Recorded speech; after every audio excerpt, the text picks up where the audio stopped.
आप कह रहे हो कि सुरक्षा का कवच है, हाँ। आप मुझे बता दीजिए। हाँ, कहाँ है सुरक्षा का कवच? बताइए ना। देखो ये वो ठीक है, देखो हर जगह खराब नहीं है।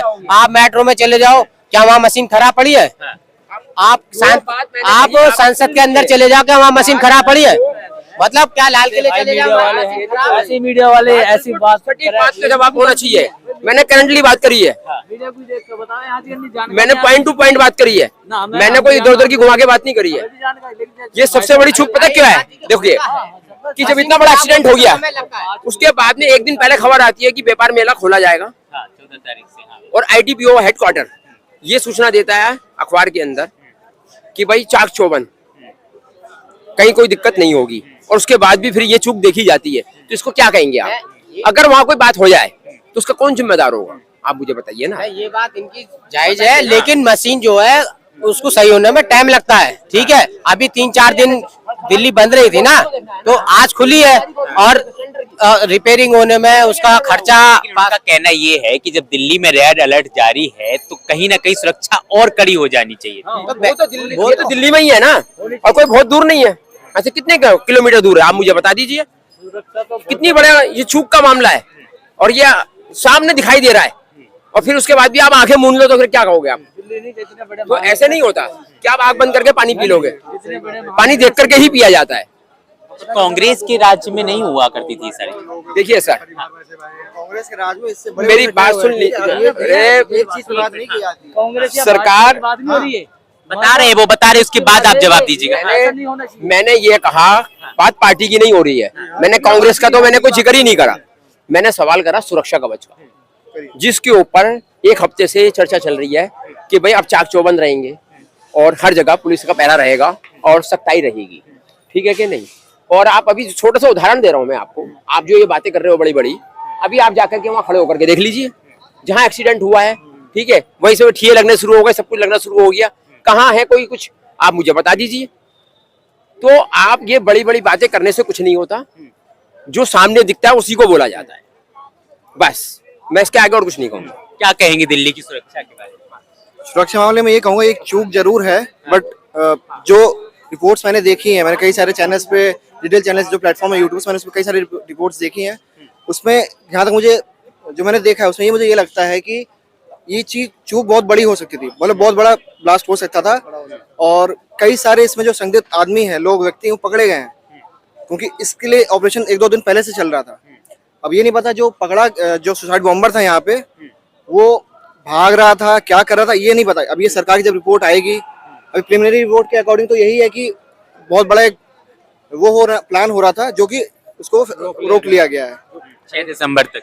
हाँ, तो इस पर तो मुझे ये लगता है कि बहुत जी, इन्होंने कहा कि जी इतना बड़ा कवर हो रहा था, जब आपको पता है कि ऐसे बात हो रही थी, तो उसके बाद भी 1 मिनट सुन तो लीजिए भाई साहब, 1 मिनट सुन लीजिए, ठीक है ना? तो जब डेट आपको पता है, और अंतरराष्ट्रीय व्यापार मेले में हर दिन 1 लाख आदमी आता है व्यापार मेला में देखने के लिए, ठीक है ना? और अभी तो VIP चल रहा है, बिजनेस वाले आ रहे हैं, और वहां इतनी बड़ी चूक है।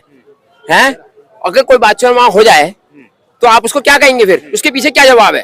आप कह देंगे कि कोई दिक्कत नहीं, हम देख रहे हैं, कर रहे हैं, ये तो वो वाली बात हो जाएगी ना। वाकई इंटरनल सिक्योरिटी फेल होती नजर आ रही है? मुझे नहीं लगता, इससे बड़ी बड़ी घटनाएं हो चुकी पहले। मुझे लगता है उस हिसाब से ये बहुत कम है, जरूर है, बट हाँ मैं मानूंगा चूक है यहाँ पे सरकार की।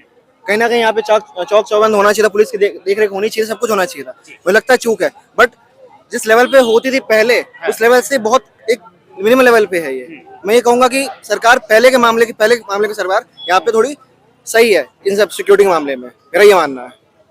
पहले ज्यादा हुआ करते थे कांग्रेस के समय में, आप यहाँ पे भी सायरन सुना करते थे कि यहाँ बम हो सकता है, वहाँ बम हो सकता है। क्या लगता है पहले से कुछ कम हुआ? क्योंकि 11 साल देखिए जब रही उसकी केजरीवाल की सरकार, तब तो ऐसा कुछ नहीं हुआ। बीजेपी की सरकार आने के बाद ही इस तरीके के मामले। देखो कांग्रेस की सरकार बोल रही है, इसकी आम आदमी पार्टी की नहीं, क्योंकि यहाँ पे केंद्र में पुलिस आती है, ठीक है, तो इसके कारण नहीं हो पाया। अब जो कुछ दिन से हुआ है ना, तो ये काफी टाइम से घटना चल रही थी, और इसको प्लानिंग तो इनकी काफी सारी थी। पहले नंबर पर इनका टारगेट है राम मंदिर, ठीक है, तो वो वहाँ पे इनका पत्ता भी पर नहीं मार पाएंगे, क्योंकि जितनी वहाँ सुरक्षा है, क्योंकि वहाँ की जो सुरक्षा है ना, हर 10 कदम पर एक चौकी बनी हुई है, और 4 से 5 पुलिस वाले सख्त रहते हैं, जगह रहते हैं। एनी टाइम, ठीक है। मैं खुद वहाँ पीछे वाले रास्ते से घूम के आया था रात के 9:30 बजे, तो मेरे को खुद डर लग रहा था कि मैं कहाँ घूम रहा हूँ।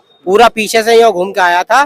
पता मेरे से वहाँ के लोगों ने क्या करा, बोला भाई तुम यहाँ से सही सलामत मतलब बैटरी रिक्शा कुछ पकड़ के निकल जाओ तो बढ़िया है, अगर पुलिस वालों ने पकड़ लिया ना तो तुम्हें ठोक देगी। रियल है, तो हकीकत बस ये है कि मैं पुलिस वालों से डर भी रहा था। मैंने बोला सर मुझे है ना, मुझे राम मंदिर के गेट पे जाना है, क्योंकि मेरा गेट के बराबर में ही रूम था, गेस्ट हाउस था। तो मैंने वहाँ पूछा करी तो उन्होंने बड़े अदब से 4 पुलिस वालों ने मुझे रास्ता बताया, बोला आप इधर से जाइए, आप इधर से जाइए। अगर दिल्ली पुलिस वालों से आप एड्रेस पूछोगे तो वो एटीट्यूड में रहते हैं, अकड़ में रहते हैं। हालांकि कि उनकी बस की नहीं है, ये हकीकत है। क्यों उनकी बस की है जैसे कि पटरी लगवा देना, उनकी बस की है जेब पत्र से पैसा वसूलना, उनकी बस की है मतलब दारू कोई पब्लिक प्लेस में पी रहा है तो उसको डरा धमका कर 2-3 हजार रुपए छीन लेना। बाकी जितनी सख्त यूपी पुलिस है उतनी सख्त कहीं की पुलिस नहीं है।